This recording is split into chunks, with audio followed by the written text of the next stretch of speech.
আরে আম্মি জান, আপনি এখানে?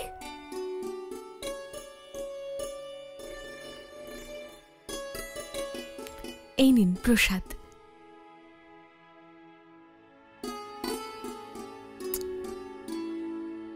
কোনো দরকার থাকলে আমাকেই ডেকে পাঠাতেন। না যোধা, আমি তোমাকে ধন্যবাদ জানাতে এসেছি। তুমি সাম্রাজ্যকে এত বড় বিপদ থেকে বাঁচিয়েছ। ইতিহাস সবসময় মনে রাখবে যে এই পবিত্র আইনের পেছনে যোধা বেগমের হাত ছিল। কিন্তু আম্মি জান, আমি কিচ্ছু করিনি। আমি শুধু বীজ বপন করেছি, তাকে পরিচর্যা করেছে শেহনশাহ। এত সমস্যা থাকা সত্ত্বেও এই আইনকে চালু করতে শেহনশাহ সফল হয়েছেন। কত শিশু কন্যার জীবন রক্ষা করেছেন। এই সব কিছুর কৃতিত্ব একমাত্র ওনার। সত্যি বলতে কি, এই কাজটার পর শেহনশাহর প্রতি আমার শ্রদ্ধা আরো বেড়ে গেল। এই কথাটা তুমি আর কাউকে বলেছ? এক্ষুনি তো আপনাকে বললাম। আমি আমার কথা বলছি না, আমি জালালের কথা বলছি। জালাল তোমাকে বিশ্বাস করতে শুরু করেছে, আর এই বিশ্বাসের জন্যই ও এত বড় সিদ্ধান্ত নিয়েছে। তাই জন্যই বলছি, যে কথাটা আমায় বললে সেটা ওকে গিয়ে বলো। যোধা, আমি দেখতে পাচ্ছি তোমার আর জালালের মধ্যে সম্পর্কটা ক্রমশ গভীর হচ্ছে। দেখে নিও, একদিন এই দূরত্ব আর থাকবে না। আমি চেষ্টা করব আম্মি জান।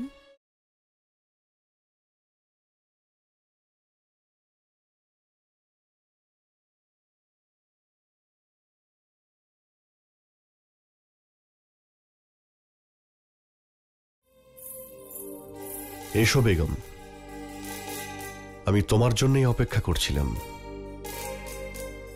আদম খানের জন্য সারা রাত আমায় জাগতে হয়েছে, এবার একটু ভালো লাগছে। তুমি যখন এসেই গেছো, না আমি কোনো কথা বলবো আর না কিছু শুনবো, শুধু তুমি আমার মাথাটা একটু টিপে দাও।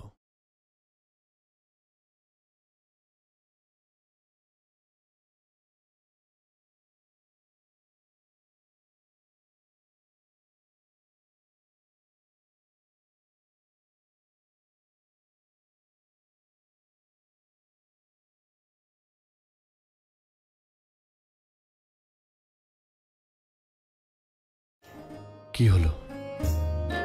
আজ তোমার হাতটা এত নরম লাগছে কেন রোকেয়া বেগম?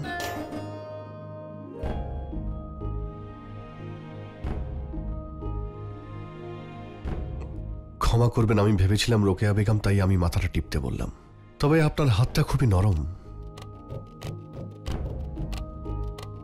প্রশংসার জন্য ধন্যবাদ। তাহলে প্রতি মুদ্রার দুটো পিঠ থাকে। নরম হাত মালিশের জন্য নয় যোধা বেগম, তবে আমার মনে হয় আপনি কোনোদিন কোনো মালিশ করেননি। একটু জোর করে টিপুন। মনে হয় আপনি ঠিক মতন মালিশ করাতেও জানেন না। একটু ঠিক করে বসুন না। একটা কাজ করুন, ওখানে বসুন। ঠিক আছে।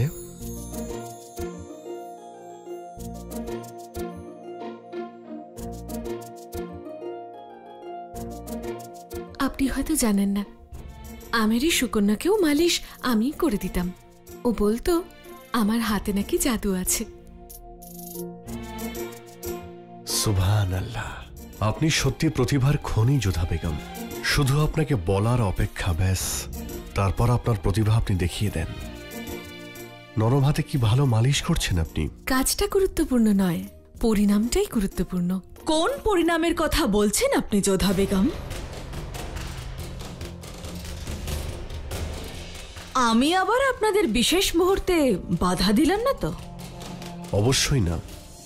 যোধা বেগম এখানে এসেছিলেন আর আরে হ্যাঁ যোধা বেগম, আমি তো আপনাকে জিজ্ঞেস করতেই ভুলে গেছিলাম, আপনি কি জন্য এখানে এসেছিলেন? কোনো প্রয়োজনীয় কথা ছিল না। আপনার সঙ্গে পরে দেখা করছি। প্রণাম। প্রণাম রোকেয়া বেগম। ওনার নিশ্চয়ই আমাদের দুজনকে একসাথে দেখে ভালো লাগলো না।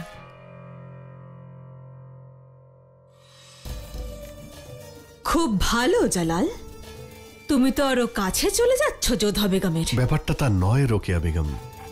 আমি চোখ বন্ধ করেছিলাম যখন উনি এসেছিলেন, মনে হয়েছিল তুমি, সেই জন্য আমি মাথা টিপতে বলেছিলাম। একটা সময় ছিল জালাল, যখন একটা সামান্য আওয়াজই আমাকে চিনতে পারতে। নিশ্চয়ই যোধা বেগমের মধ্যে বিশেষ কিছু আছে, কারণ যার জন্য আমাদের তালাক হতে চলেছিল যে আমাদের মধ্যে দূরত্ব তৈরি করতে চেয়েছিল তাকে এতটা প্রাধান্য দিতে না তুমি। তুমি কিন্তু ভুল বলছো রোকেয়া। তুমি যার উপর রেগে আছো তাকে তোমার ধন্যবাদ দেওয়া উচিত। এই যে আমাদের তালাক হলো না, সেটা কিন্তু শুধুমাত্র যোধা বেগমের জন্যই। প্রজাদের সঙ্গে কথা বলার পরামর্শটা কিন্তু উনিই দিয়েছিলেন।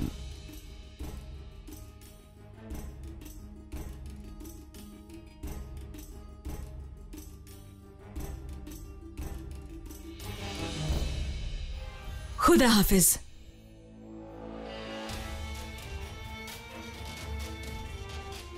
হে খুদা, আমি যোধা বেগমকে কতটা ভুল বুঝেছি। এই কথাটা তুমি আমাকে আগে বলনি কেন? তুমি তো বলার সুযোগই দাওনি। রোকেয়া বেগম, তুমিও তো দেখছি আমার মতোই ভুল করছো, যে ভুল আমি আগে করেছি। আমি ওনাকে কতটা অসম্মান করেছি, কত কথা শুনিয়েছি। আমার এখন ভীষণ আফসোস হচ্ছে। দেখো, তোমার যদি মনে হয় যোধা বেগম যা করেছেন ঠিক করেছেন, তাহলে আমি বলবো তুমি একবার ওনার কাছে যাও, ওনার সঙ্গে কথা বলো, দেখবে সব ঠিক হয়ে যাবে।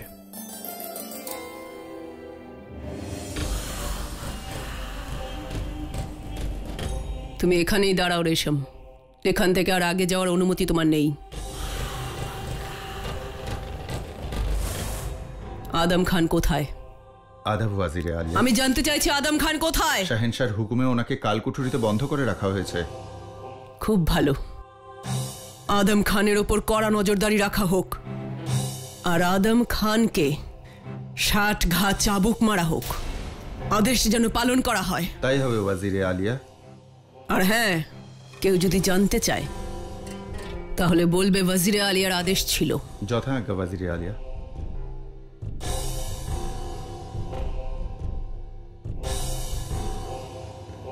খেয়াল রাখবে রেশম, আদম খান যেন শাস্তি পেতেই থাকে।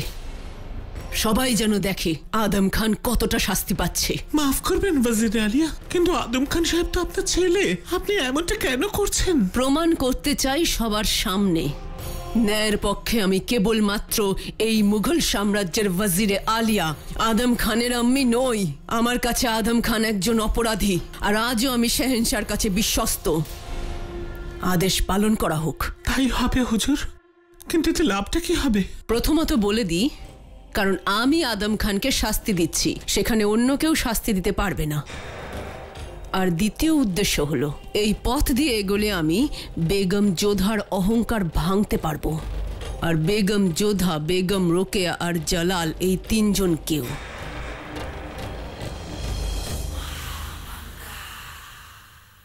হুঁশিয়ার! বেগম রোকেয়া সুলতান প্রবেশ করছেন।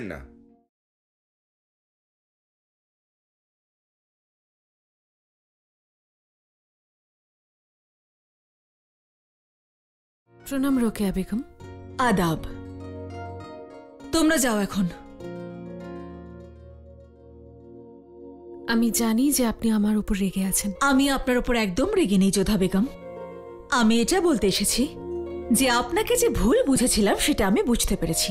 আমি আপনাকে যেরকম ভেবেছিলাম আপনি সেরকম একদমই নন। ভেবেছিলাম আপনি আদম খানের মাধ্যমে আমার আর জালালের তালাক করাতে চান, কিন্তু জালাল নিজে আমাকে জানিয়েছে যে আপনার জন্যই আমাদের এই তালাক আর হয়নি। আপনার এই পদক্ষেপ আপনার প্রতি আমার চিন্তা ভাবনা পাল্টে দিয়েছে। আমার এই ভুলের জন্য আমি আপনার কাছে ক্ষমা চাইতে এসেছি। আপনার জন্য সামান্য একটা উপহার এনেছি, জালাল আর আমার সম্পর্ক বাঁচানোর জন্য, আমাকে আমার ভালোবাসার মানুষের থেকে দূরে না করার জন্য। এই নিন। আপনার উপহার আমি গ্রহণ করলাম, কিন্তু সত্যি বলবো, এটা ভেবে আমার বেশি ভালো লাগছে যে আপনার মন আমার প্রতি নিষ্পাপ হয়ে গেছে। আপনি খুলে দেখবেন না যে আপনার জন্য আমি কি উপহার এনেছি?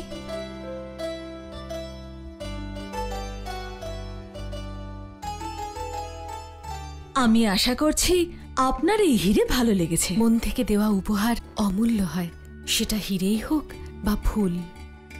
আপনার এই উপহার আমি সারা জীবন যত্ন করে রেখে দেব। আর আমি সেই উপকার চিরকাল মনে রাখব যেটা আপনি আমায় করেছেন।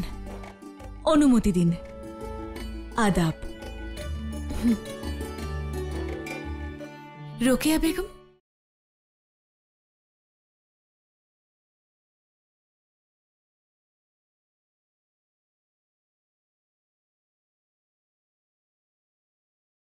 আমাদের আমেরের নিয়ম, যদি কেউ উপহার দেয় তাহলে তাকে খালি হাতে ফেরাতে নেই। যেমন আপনাদের এখানে পীরের ধাগাকে পবিত্র বলে মানা হয়, তেমনি আমাদের ধর্মে এই ধাগাকে পবিত্র বলে মানা হয়। আমি ভগবানের কাছে প্রার্থনা করছি আপনার সব ইচ্ছে উনি পূরণ করুন। আপনি অনুমতি দিলে এই ধাগা আপনার হাতে বেঁধে দিই? নিশ্চয়ই। আপনার বাঁ হাতটা এগিয়ে দিন।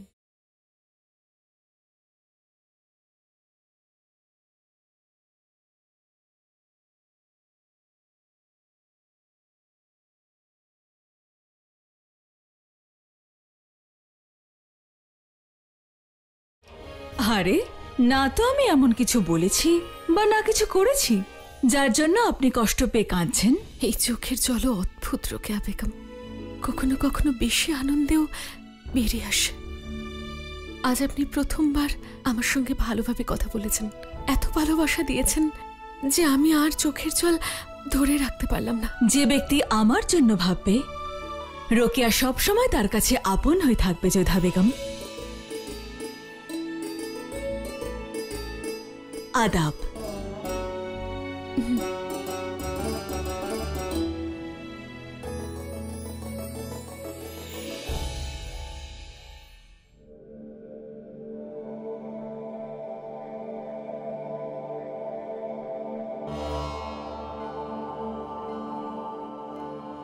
সুবহানাল্লাহ, অসাধারণ সুন্দর ছবি এঁকেছো দেখছি তুমি। এর পুরস্কার তুমি অবশ্যই পাবে। তোমার হাতটা এগিয়ে দাও।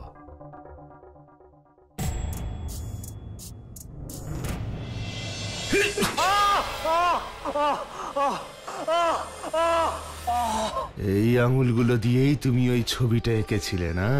আর আমি এটা চাই না যে এরকম সুন্দর ছবি আরো একটা তৈরি হোক। নিয়ে যাও একে। শেহজাদি যোধা, জালাল আমার থেকে আমার সবকিছু ছিনিয়ে নিয়েছে। আজ শুধু এই জালালের জন্যই আমাকে এখানে ওখানে ঘুরে বেড়াতে হচ্ছে। কিন্তু আমি হার মানব না। ওই জালাল আমার থেকে যা যা ছিনিয়ে নিয়েছে সবকিছু ফেরত চাই আমি।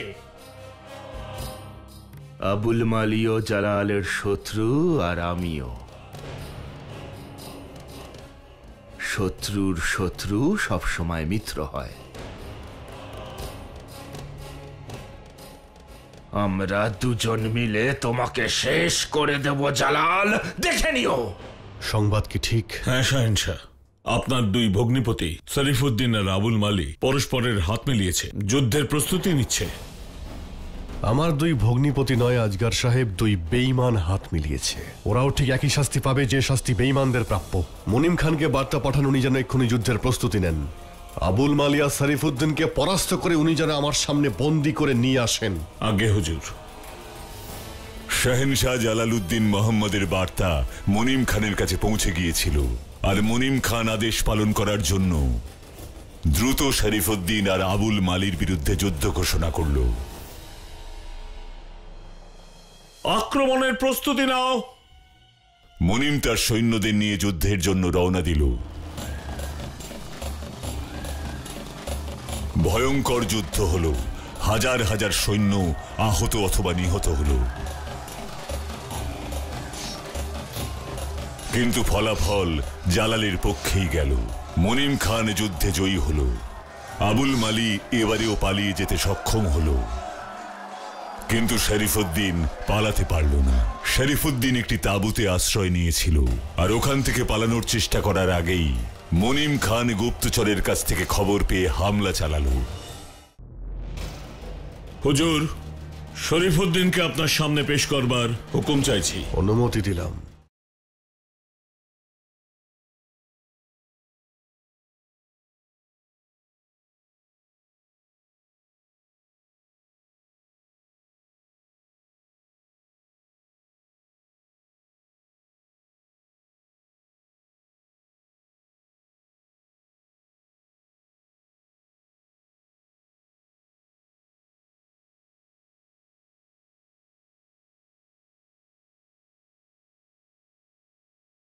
যে প্রশ্নের উত্তর না দিয়ে তুমি এখান থেকে পালিয়ে গিয়েছিলে সেই প্রশ্ন তোমাকে এখন করব, যে কেন তুমি যোধা বেগম আর আমার বিরুদ্ধে নোংরা ষড়যন্ত্র কেন করেছিলে?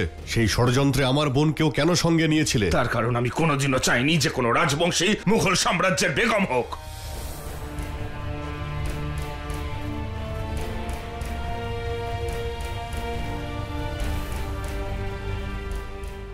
আমি ঘৃণা করি রাজবংশীদের। আর যখন আপনি যোধা বেগমকে নিকাহ করার সিদ্ধান্ত নিয়েছিলেন তখনও আমি এর বিরুদ্ধে ছিলাম, কিন্তু তখন আমি চুপ করেছিলাম। কিন্তু তারপর আর সহ্য না করতে পেরে আমি আপনার বিরুদ্ধে আমার কোনো অভিযোগ নেই শাহেনশাহ, কিন্তু যোধা বেগমকে আমি মুঘল সাম্রাজ্যের বেগম কখনোই মানতে পারবো না। মোগল সাম্রাজ্যের বেগম কে হবে সেই সিদ্ধান্ত নেওয়ার অধিকার শুধুমাত্র শাহিনশাহ জালালউদ্দিনের আছে, কোনো সুবেদারের নেই। তোমার সুবেদারি কেড়ে নিয়ে আমি তোমাকে তোমার অপরাধের শাস্তি তোমাকে দিয়েছি, কিন্তু তোমার বেঈমানির শাস্তি দেওয়া এখনো বাকি আছে। সেই জন্য আজগার সাহেব, আমার পরবর্তী হুকুম পর্যন্তকে কালকুঠরিতে রেখে দেওয়া হোক, আর ওর সঙ্গে সেই রকমই ব্যবহার করা হোক যেরকম একজন বেঈমানের সঙ্গে করা হয়।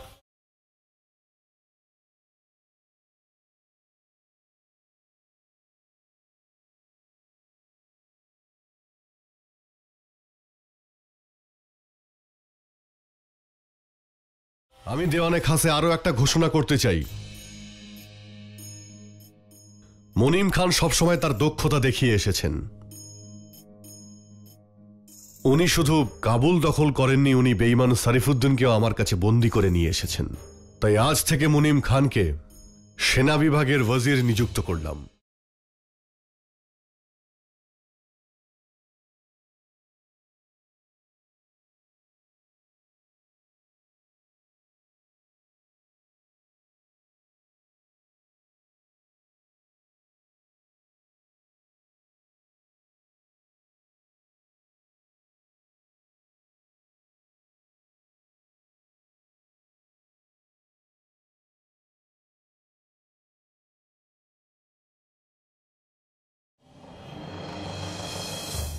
ধন্যবাদ শাহেনশাহ।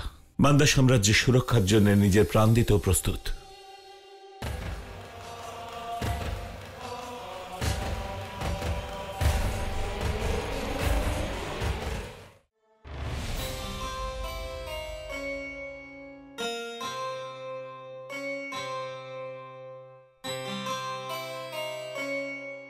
ভাবিজান,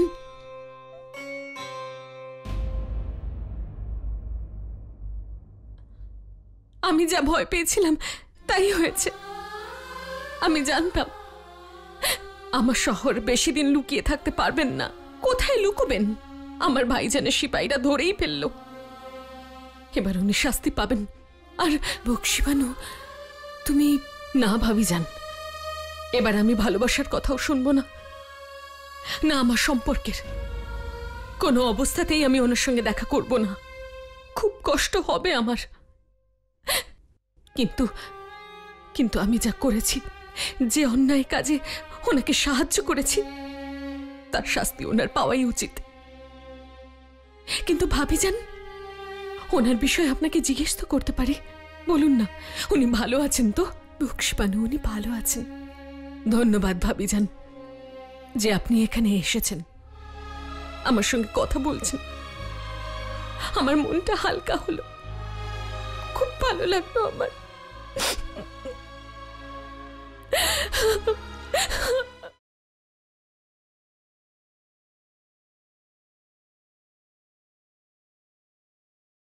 শাস্তি কি ঠিক মতন দেওয়া হচ্ছে? ওয়াজিরে আলিয়া, আদম খান সাহেব একবারে রক্তে স্নান করে গেছেন। এটা আপনি কি করলেন? আমি তোমাকে জিজ্ঞেস করছি রেশম, আদম খানকে কি শাস্তি ঠিক মতন দেওয়া হচ্ছে?